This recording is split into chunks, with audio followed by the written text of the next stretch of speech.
Pak Indra juga bisa dikatakan sebagai praktisi hukum juga lah, kan seperti itu. Jadi intinya pada kesempatan pembicaraan kita hari ini, kita bersama-sama untuk menjaga objektivitas dan kesetaraan hukum atau memegang equality before the law-nya lah, seperti itu. Jadi menurut tanggapan Pak Indra sendiri bagaimana? Apakah dalam waktu capek di lokasi logik tidak kalau seandainya ada sesuatu yang disampaikan seperti itu? Ini menurut Pak Indra.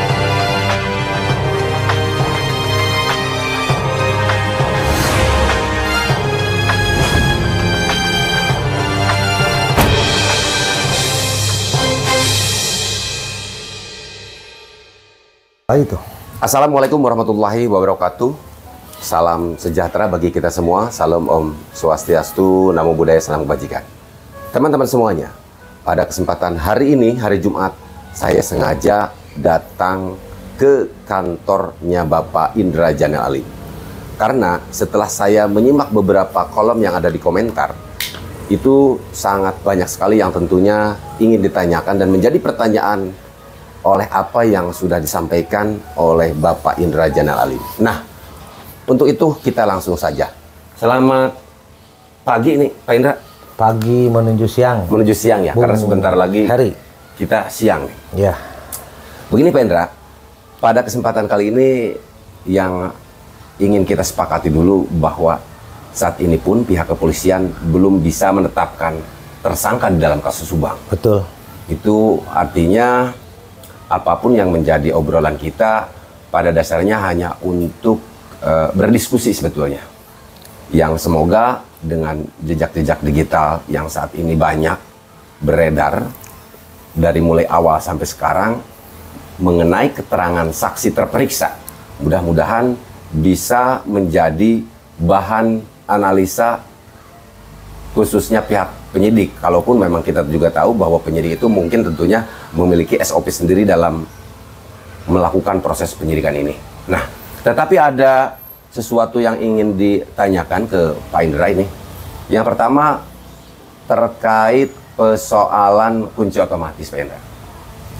Ya, mungkin setahu Bapak Indra terlebih dahulu bisa dijelaskan karena mungkin kan sekarang sudah kita banyak tahu apalagi dengan munculnya keterangan yang disampaikan oleh saudara Mr. D mungkin di sini. Mr. D ya. Ya. Terima kasih Kang Heri sudah datang ke kantor saya. Kita langsung saja. Saya waktu lihat di YouTube Kang Heri tentang keterangan Kang D ini, ya. Kemudian saya telepon beliau. Ya. Dan ternyata beliau tidak secara spesifik mengetahui itu. Jadi hanya perkiraan beliau ketika waktu itu mobil tahu-tahu terbuka. Ya. Waktu dia ada di pinggir mobil dan Ayoris lagi memegang HP. Ya. Nah, terus pernah muncul waktu awal itu karena keterangan Yoris waktu itu, Yoris bilang bahwa kuncinya ada kunci rahasia di HP. Ya. Tapi kemudian dianulir kalau tidak salah keterangan itu. Ya. Tidak ada katanya, tidak bisa. Nah,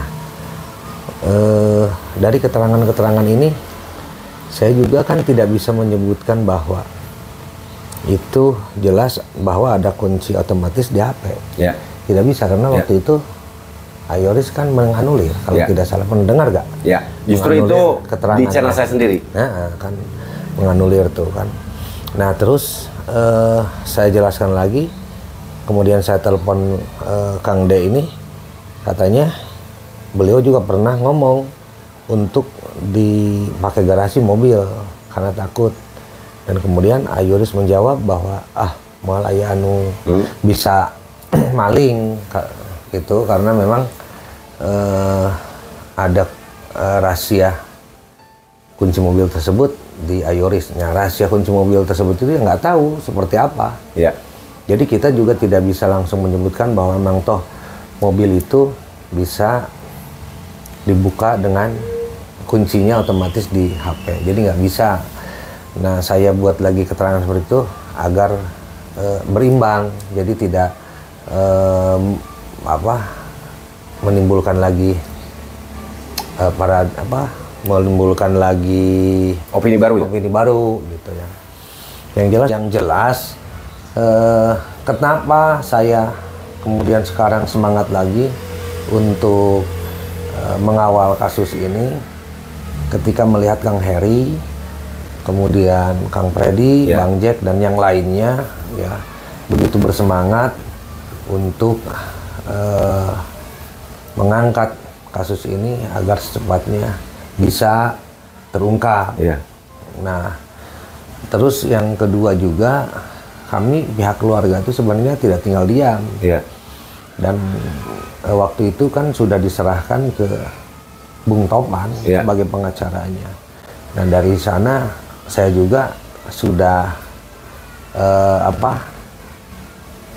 menghargai apa yang diusahakan oleh Pak Topan, dan saya juga tidak bisa overlapping. Jadi sekarang gimana keluarga itu kalau ada apa-apa harus menghubungi Pak Topan dulu. Kayak gini Pak Indra, sebelumnya nih, apa yang disampaikan oleh Pak Indra, ya saya ucapkan terima kasih atas jawabannya ya. Mungkin ini juga bisa mengobati keingintahuan teman-teman semuanya, terutama para subscriber Heru Susanto. Namun apabila kita berbicara dari awal terkait persoalan kunci otomatis, kan tentunya kita harus meruntut dari awal nih. Terkait ada sebuah video saya yang waktu itu sebetulnya saya juga tidak disadari, cuman setelah melakukan klarifikasi ke Kang Yoris bahwa itu adalah suara saya dan beliau, dan pada dasarnya dia juga mengakui. Kan seperti itu. Nah, setelah diadakannya klarifikasi, Kang Yoris mengatakan bahwa itu sebetulnya tidak benar. Bahwa itu sebetulnya maklum lagi lelah, lagi pusing, lagi capek, dan mungkin kira-kira bahasanya seperti itulah. Walaupun mungkin bahasa saya tidak sama seperti apa yang disampaikan oleh Kang Yoris, tapi pada dasarnya dari klarifikasi itu mengatakan bahwa apa yang disampaikannya di TKP itu benar. Itu kan? Itu benar dia, tetapi pada dasarnya tidak ada kuncinya. Tidak ada kunci otomatis. Nah, menurut tanggapan Pak Indra sendiri nih untuk persoalan ini, karena kita harus sepakati ya Pak Indra ya. Kita tahu semuanya Pak Indra juga bisa dikatakan sebagai orang, bisa dikatakan sebagai praktisi hukum juga lah. Kan seperti itu. Jadi intinya pada kesempatan pembicaraan kita hari ini, kita bersama-sama untuk menjaga objektivitas dan kesetaraan hukum atau memegang equality before the law-nya lah, seperti itu. Jadi menurut tanggapan Pak Indra sendiri bagaimana? Apakah dalam waktu capek di lokasi logik tidak kalau seandainya ada sesuatu yang disampaikan seperti itu? Ini menurut Pak Indra saja dulu. Bisa logik dan bisa juga tidak terkait itu, Kang Heri. Jadi begini, sebenarnya itu balik lagi ke pribadi Yoris. Betul, memang beliau waktu itu menyatakan hal tersebut karena dalam keadaan capek, ataupun beliau yang sesungguhnya mengatakan, yang sebenarnya mengatakan itu, tapi bisa saja mungkin pengaturan, kalau memang toh bisa dikunci di itu pengaturannya sudah tidak dipakai lagi. Jadi kita juga hanya bisa mengira-ngira, kita tidak bisa langsung menjamin bahwa pernyataan-pernyataan para saksi itu ketika dinyatakan yang pertama kemudian dianulir oleh mereka karena hak mereka. Hanya saja nanti yang membuktikan itu keterangannya bohong atau benar, kembali lagi kepada pihak penyidik yang akan melihat seperti itu. Jadi pada dasarnya kita ini tugasnya kan mengawal agar supaya membantu pihak kepolisian untuk menyelesaikan kasus ini. Nah, apa yang menjadi dasar kita seperti ini? Karena memang kasus ini memprihatinkan. Sudah hampir 2 tahun. Sekarang tinggal berapa puluh hari lagi. Tepat 2 tahun nanti tanggal 18 Agustus. Nah, ini kan menjadi PR bagi kita semua. Kenapa PR bagi kita semua? Terutama kami pemerintah Desa Jalan Cagar, dan itu terjadi di wilayah Desa Jalan Cagar. Itu Kang Heri. Terus gini kan, kita sepakatkan pada dasarnya kita hanya ikut mewartakan perkembangan kasus Subang ini agar kasus ini tetap diperbincangkan dan menghasilkan sebuah atensi kepada pengungkapan. Karena memang untuk hal ini adalah kewenangan daripada pihak kepolisian. Tapi mungkin data-data digital ini juga tadi bisa dijadikan sebagai, karena saya yakin data digital ini tidak akan hilang. Nah, terkait apa yang disampaikan oleh Kang Yoris, selanjutnya juga disampaikan oleh klarifikasinya, langsung juga ada seolah apa yang disampaikan oleh Kang Yoris ini ada sesuatu yang disampaikan oleh Pak Dedi, seolah ada kesesuaian apa yang disampaikan oleh Pak Dedi dengan pembicaraan awal Kang Yoris waktu di TKP, kan seperti itu. Nah, tetapi yang jadi pertanyaan, kemarin kan ada klarifikasi lagi nih dari Pak Lurah lah ya, intinya mengklarifikasi terkait hal itu. Apakah akan lebih bagus ini diklarifikasi lagi oleh Yoris? Dalam arti bukan persoalan kunci otomatisnya ya, yang memang itu sudah diklarifikasi di saya, walaupun saya tidak tahu itu klarifikasinya benar atau tidak, tentunya yang tahu kan Kang Yoris ya. Nah, dalam hal ini apa yang disampaikan oleh Dedi pun juga tentunya akan dipertanggungjawabkan oleh Dedi sendiri. Cuman untuk konteksnya kali ini, saya rasa apa yang disampaikan oleh Dedi ini udah ada pembicaraan awal dulu dari Kang Yoris gitu, Pak Indra. Beda mungkin posisinya apabila tidak ada dasar pengakuan walaupun memang itu sifatnya di depan TKP oleh Kang Yoris, terus tiba-tiba Kang Dedi ngomong seperti itu. Apa yang menjadi dasar Kang Dedi ngomong seperti itu? Kan kita juga akan menganggap bahwa apa yang disampaikan oleh Dedi itu adalah sebuah ngarang cerita atau apa. Kan ini konteksnya sudah ada dasarnya, tadi sudah disampaikan oleh Yoris nih. Gimana menurut Pak Indra? Kalau dari keterangan Kang D ini ya, saya tahu bukan mengarang cerita, karena dia runtutannya kan begini. Beliau itu pernah makan bareng, nah kemudian beliau dekat dengan mobil tersebut dan tahu-tahu mobil itu terbuka. Nah kebetulan Yoris lagi pegang HP. Kan saya katakan di video saya itu, di channel YouTube saya, bahwa bisa saja ketika pegang HP remote pun ada. Bisa saja waktu itu remote yang dipegang gitu kemudian terbuka. Kan tidak tahu, dan saya tanyakan ke Kang D juga, dia tidak persis. Tidak tahu betul. Nah, kalau tadi Kang Heri bilang bahwa apa mungkin Kang D ini melanjutkan dari rentetan keterangan Yoris pada waktu awal, ada kesesuaian. Saya yakin bisa ke sana karena ada beberapa dari komen dari dari subscriber kita gitu, komen bahwa coba tolong cari tahu gitu tentang kunci otomatis atau kunci rahasia mobil Alphard gitu kan, sesuai dengan keterangan dari Yoris yang pertama. Nah, ada bisa ke sana, ada juga bisa Kang D ini hanya menceritakan pengalaman dia ketika beliau itu dekat dengan mobil gitu, kan ceritanya begitu. Ketika saya tanya yang jelas, ya nggak tahu saya juga. Itu karena kebetulan saya dekat mobil, kemudian mobil terbuka, si A lagi pegang HP kan gitu. Jadi intinya dari apa yang disampaikan oleh video Finder tersebut di dalam komentar ini kan, ini kita semua tahu ya bahwa kemungkinan kita melihat dari dua sudut pandang ya Pak Kades ya. Mungkin dari sudut pandang positifnya dan dari sudut pandang negatifnya. Sudut positifnya bisa aja Kang Yoris lagi pegang HP, tiba-tiba remote ada di dalam gitu kan, ada dipegang juga kan, atau seperti apa, itu mungkin saja kan. Nah tetapi kan saya juga di dalam mewawancara Pak Dedi di sini, termasuk seperti apa yang disampaikan pertanyaan oleh Kang Indra, di luar konteks itu ada sebuah pengakuan Kang Yoris pernah menceritakan sendiri gitu, bahwa kepada Kang Dedi ini bahwa mobil ini memang ada kunci otomatisnya. Iya, dia menceritakannya ketika beliau menyarankan untuk menggunakan pakai garasi. Katanya mungkin ada yang nyuri kecuali saya, karena saya yang tahu kunci rahasianya. Nah, kunci rahasia ini, sok tanya lagi ke Kang Dedi. Betul. Tahu nggak dia kunci rahasianya ada di mana? Kan tidak tahu secara detail. Nah, justru itu saya itu hanya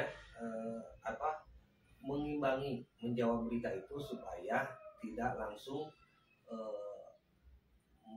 menuduh gitu. Nah, gampang, tinggal tanya aja nanti ke Yorisnya. Bener nggak waktu itu ada kunci otomatis yang bisa digunakan di handphone, atau tinggal tanya lah. Kalau sebetulnya kalau untuk menanyakan itu kan sudah bercerita di channel saya, sudah cukup sih sebetulnya. Hanya kan ini justru menjadi persoalan lagi, ramai lagi diperbincangkan karena memang ada sesuatu yang disampaikan oleh Kang Dedi ini, gitu kan. Nah jadi intinya berarti kalau untuk posisi mijitnya itu bisa saja memang itu Kang Deddy tidak bisa melihat mijit, ya kan bisa saja kan, gitu kan. Padahal misalkan Yoris mijit, padahal kebetulan lagi pegang HP ya. Nah, yang jadi persoalan di sini adalah adanya kesesuaian. Apa yang disampaikan oleh Yoris mengatakan bahwa kunci otomatis itu ada, dan juga sebelumnya pernah diceritakan oleh Kang Deddy bahwa Kang Yoris pernah menceritakan terkait persoalan kunci otomatis itu ada waktu Kang Deddy menyarankan untuk bikin garasi. Gitu aja sih gitu. Nah, iya, itu saja. Itu saja, tapi itu pun tidak bisa langsung membuktikan bahwa kunci otomatis tersebut ada di HP. Ya. Karena kan tidak secara jelas. Jadi tidak tahu bahwa kunci otomatisnya ada di HP atau kunci otomatisnya di mana. Kan banyak mobil itu kunci otomatis ada yang dibuat di tombol, gitu kan, tombol tersebut. Nah, jadi bukan berarti saya membela siapa-siapa, karena tidak ada. Tapi saya hanya ingin supaya berita ini lurus, sejalan apa fakta di lapangan. Banyak yang bertanya ke saya, Pak Kades ini padahal sudah tahu katanya, tahu pembunuhnya dari mana? Kalau saya sudah tahu, sudah saya bilang. Pak Indra punya indra keenam ya. Emang iya, orang sampai orang-orang yang pintar saja belum tahu kan sampai sekarang, dan itu tidak bisa dijadikan dasar hukum. Apalagi dengan menggunakan koring gitu, itu kan tidak bisa menjadi pembuktian di pengadilan. Nah, hanya saja sekarang yang menjadi pertanyaan-pertanyaan dari komentar itu, mereka tuh merasa greget. Nah, gregetnya itu karena memang posisi saya itu ada di lapangan, dan karena itu harus tahu kan, jadi ada di sekitar TKP itu sampai dengan hampir beres identifikasi. Nah, kenapa saya bilang saya tahu itu bukan saya tahu pembunuhnya. Saya ingatnya beberapa kali, saya tahu apa yang sudah dilakukan polisi. Jadi polisi itu betul-betul sudah melakukan hal-hal yang mereka harus lakukan. Kalau menurut kacamata saya sebagai mantan pengacara, tapi tidak tahu kalau dalam hal prosedur atau SOP penyidikan yang lebih jelasnya lagi, itu kan pihak kepolisian tidak tahu. Nah, mungkin ada beberapa pertanyaan juga, kenapa sampai sudah ratusan saksi gitu kan, sampai belum terungkap, dan apalagi yang menghebohkan dari keterangan Kombes Sumiastri. Nah, ini yang kita tunggu sebenarnya. Apa yang dikatakan oleh Ibu Sumiastri itu, silahkan. Oh, jadi yang dikatakan oleh Dokter Ibu Sumiastri ya? Ibu Sumiastri kan sudah bilang, saya sudah pegang dua DNA asing kan gitu, tinggal dicek siapa. Ceknya itu DNA itu dari mana, apa dari garis keturunan ibu atau dari luar. Pokoknya semua saksi itu bisa saja diambil tes DNA-nya. Itu yang pertama. Yang kedua, ada nomor handphone yang masih aktif waktu itu, katanya 2. Udah dibilang ke Ibu Sumiastri, itu sudah dibilang.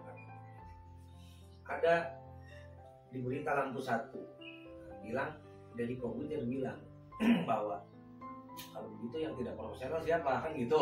Deddy Corbuzier. Akhirnya tidak dijawab kan. Nah, saya jelaskan itu di lampu 1 itu sesuai dengan artikel itu. Malah ada yang nuduh, berarti karena Kades ini nuduh polisi tidak profesional. Justru gini Pak Kades ini. Padahal tidak seperti itu. Pada dasarnya pada kesempatan kali ini itu saya juga menarik untuk diperbincangkan. Tapi berarti saya kenapa berbicara terkait persoalan satu hal dulu terkait persoalan kunci otomatis. Berarti kita kan pada dasarnya sepakat ya bahwa apapun yang disampaikan baik oleh Yoris maupun misalkan oleh Kang Deddy atau siapapun itu terkait keterangan saksi yang memberikan keterangannya kepada beberapa media sosial ya, itu adalah sesuatu yang tentunya harus dipertanggungjawabkan oleh personalnya masing-masing. Jadi kita kan tahu bahwa kita itu hanya terkait mewartakan, memberikan informasi sesuai dengan apa yang kita dapat dari keterangan saksi ya.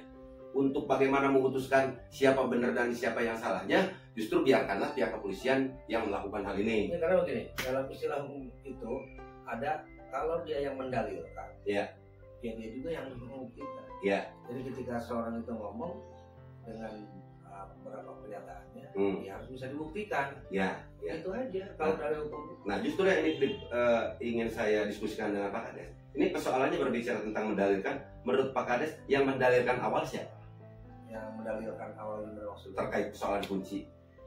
Iya kan, awalnya kunci otomatis itu menjadi ribut itu ketika di channel Kang Heri. Iya, saya juga tidak sadar tuh ada yang menganalisa. Ada yang menganalisa kan. Nah kemudian ya kalau awalnya yang mendalilkan Ayoris, ya Ayoris juga harus bisa membuktikan bahwa itu sebenarnya tidak benar dan tidak ada kunci otomatis di dalam handphone. Ya sebetulnya itu sudah disampaikan sekali lagi oleh kan sudah di channel saya. Yang mendalilkan dia yang membuktikan juga. Beliau sudah bilang bahwa tidak kan? Ya tidak, intinya sudah tidak. Tetapi kan itu disampaikan setelah ramai sekarang itu karena memang ada keterangan saksi lain yang mengatakan bahwa ada obrolan yang sama yang disampaikan oleh Kang Yoris. Itu kan sebetulnya jadi persoalan. Iya. Tinggal sekarang begini saja. Ya mungkin pihak polisian sudah mengecek apa yang menjadi pernyataan Kang Yoris itu. Benar nggak di HP bisa dikunci? Ya, saya yakin sudah mungkin dicek sama polisi. Itu ada. Oke ya, berarti kalau untuk persoalan kunci otomatis pada dasarnya terkait data apapun yang tentunya sudah disampaikan oleh saksi-saksi yang memberikan keterangan itu tentunya menjadi bahan analisa pihak kepolisian, seperti itu ya? Iya, dan saya berharap begini, kita tidak bisa menjustice. Kapolres yang baru ini bisa menolong pihak Polda, dan saya juga berharap Polda ini serius juga untuk menangani kasus ini. Artinya dalam hal serius ini berarti betul-betul kembali mengerahkan segala upaya seperti pada waktu awal-awal kejadian. Saya berharap seperti itu dan saya yakin ini bisa terungkap. Makanya saya bilang kasus Subang akan terungkap. Saya yakin. Dan ini banyak orang yang bilang bahwa kasus ini dipetikaskan. Tidak dipetikaskan. Tidak. Ya mungkin apalagi ada keterangan Ibu Sumiasri ini yang bisa menjadi dasar pihak kepolisian untuk lebih secepatnya. Tapi Anda tahu tidak, setelah adanya podcast di Kang Deddy Corbuzier dengan Ibu Dr. Sumiasri terkait hal ini, saya memiliki keyakinan bahwa ada sebuah pesan yang disampaikan bahwa Ibu bisa melakukan hal ini. Biarkan sampai di sini saja ya, biar didengar. Dan dia sebagai seorang dokter ahli forensik, tetapi karena sebagai seorang polisi juga kan tidak akan bisa bekerja tanpa surat perintah, ya kan? Itu arti. Saya lihat cerita obrolan Ibu Sumiasri itu, kapasitas saya hanya sebagai dokter forensik. Betul, dalam menyajikan informasi. Jadi ini loh, saya sudah dapat gitu. Ini hasil kerja saya setorkan. Silakan rekan-rekan yang melanjutkan begitu. Ya betul, saya juga paham hal itu. Jadi yang dibahas ini persoalannya bukan di situ Pak Kades ya. Tapi yang dipertanyakan justru kan ini adalah sebuah dalam penyajian informasi dan clue-nya juga sudah disampaikan. Tapi saat ini juga beliau merasa bahwa kasus ini belum ditetapkan tersangka, dan untuk penetapan tersangka itu bukan kapasitasnya beliau lagi gitu. Tetapi dalam hal ini ada sesuatu yang tentunya dia mengatakan bahwa ada sesuatu cara yang bisa dilakukan lagi, yang tentunya tadi dibahas oleh Pak Kades itu. Nah ini kan sebuah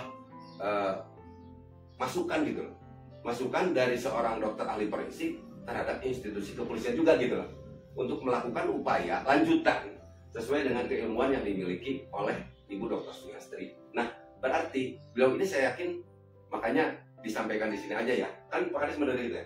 Disampaikan di sini aja ya, biar didengar ya.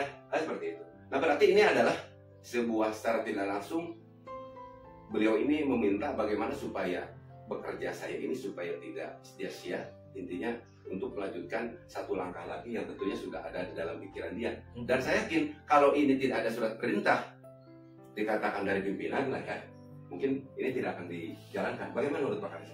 Iya, karena beliau juga sebenarnya merasa disibukkan oleh kasus ini, karena menurut beliau, karena beliau itu seorang indigo ya, kedatangan terus, itu saja sebenarnya beliau itu, makanya di podcast Kang Deddy bilang seperti itu. Nah, kemudian ada juga yang komen itu di kolom komen YouTube saya bahwa lupa lagi pertanyaan komennya itu, bahwa berdasarkan dari Ibu Sumiasri ini sebenarnya harusnya polisi menindaklanjuti dengan cepat. Iya.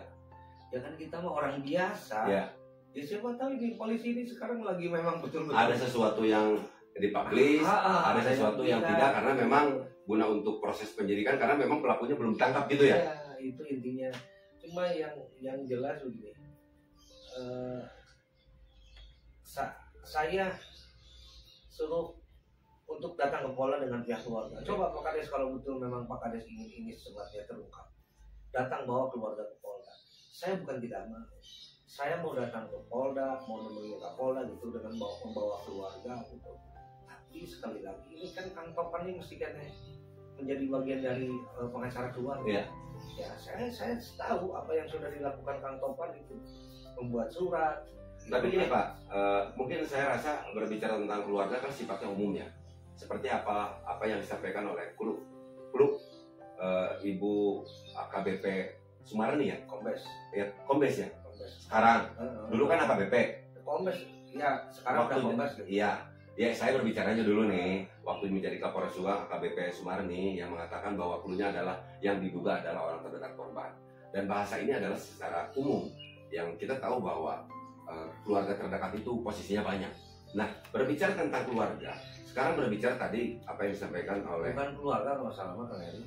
Orang terdekat. Nah, maksudnya yang tadi kan, yang barusan Pak Ida sampaikan, kalau Ibu AKBP siapa? Sumarni mengatakan orang terdekat. Maksud saya berbicara keluarga terkait tadi Kang Indra berbicara untuk datang ke Mabes atau ke Polda membawa keluarga. Nah, keluarga di sana maksudnya itu bukan tidak ada kaitannya dengan apa yang disampaikan oleh Ibu Sumarni, bukan. Nah, maksud saya itu kuasanya ini kan kalau Danu mah sekarang hanya kuasa Bang Topan, jadi dianggap sebagai salah satu saksi. Kalau berbicara tentang keluarga berarti misalkan bisa dari Bu Lilis atau apa, ya itu mah lebih punya, jadi tidak terganggu sama. Oh, kalau kan saya tahunya begini, dikira Pak Topan ini sudah menjadi pengacara bagian dari keluarga lah. Saya yang tahunya begitu. Takutnya ketika nanti saya bawa gitu keluarga untuk mengadukan kasus ini supaya biar cepat terungkap, takutnya nanti terjadi overlapping lagi. Kalau toh memang Bang Topan hanya untuk Danu saja, kan saya tidak tahu Bang Topan itu untuk Danu saja. Yang saya tahu bahwa Bang Topan itu menjadi pengacara keluarga dari pihak Pak Lilis gitu ya, Pak Yeti dan semuanya yang ada di sana. Kalau memang seperti itu, tidak menutup kemungkinan besok-besok hari saya akan bawa mereka. Iya, karena dalam hal ini mungkin saya juga bisa jelaskan bahwa waktu itu kan kuasa itu dari Yoris dan Danu ya. Adapun memang dekat dengan keluarga, intinya tidak ada kuasa dari pihak keluarga. Jadi intinya kuasa yang diberikan itu hanya untuk Danu Yoris. Hanya untuk Danu yang Yoris. Kalau itu tidak menutup kemungkinan, nanti lihat aja. Tapi bukan berarti ya itu mah kan silaturahmi mah kan tetap kita terjaga ya. Iya, saya akan datang bersama pihak keluarga dan saya akan tanya. Ya. Besok-besok saya akan buat konten dengan Oyati, bagaimana harapan pihak keluarga. Pihak keluarga.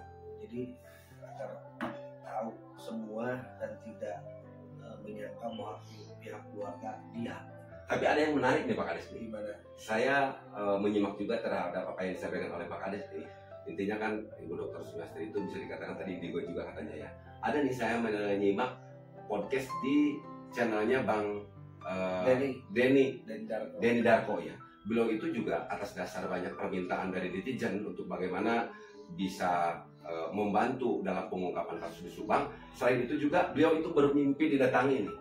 Sampai akhirnya dia juga bisa datang ke sini waktu melakukan otopsi yang kedua. Nama ini untuk menindaklanjuti apa yang disampaikan oleh beliau terkait mengecek 2 DNA asing itu, ya, yang atau apa? Lebih jelasnya mungkin Pak Kades ingat? Tadi yang disampaikan?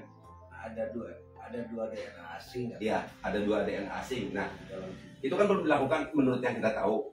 Ya tidak terlepas tadi kan bisa sudah dilakukan atau tidak. Tapi kalau seandainya anggap aja ini belum dilakukan nih, karena teman-teman belum tahu nih.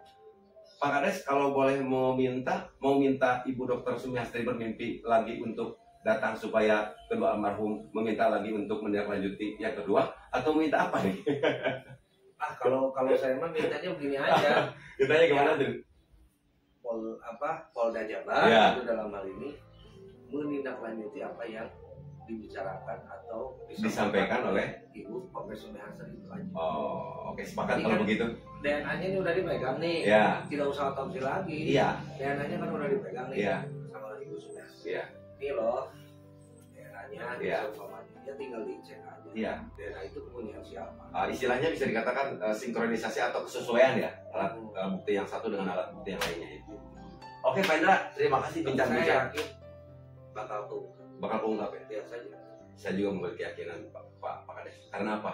Karena kalau diri kita tidak yakin sama dengan tidak yakin kepada Tuhan. Tidak tahu, siapa tahu nanti pihak Polda kejutan kepada kita. Ya. Tahu tanggal 18 langsung press release. Kayaknya seperti itu. Nah, Dan mudah-mudahan aja tahu. ini menjadi doa kita semuanya, Pak. Kan saya ada yang bilang, wah ini pasti di PTS kan. Iya. Tidak. 2 tahun, 3 tahun. Sampai sekarang pun juga ya Nah, kepolisian posisi. makanya saya terima kasih pada rekan-rekan YouTuber yang terus mengawal kasus ini. Kang Heri gitu. Itu aja. Oke, terima kasih Pak Kades nih atas bincang-bincangnya, karena sebentar lagi kita juga melaksanakan ibadah sholat Jumat ya.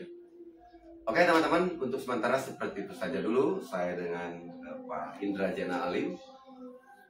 Wassalamualaikum warahmatullahi wabarakatuh. Wabarakatuh.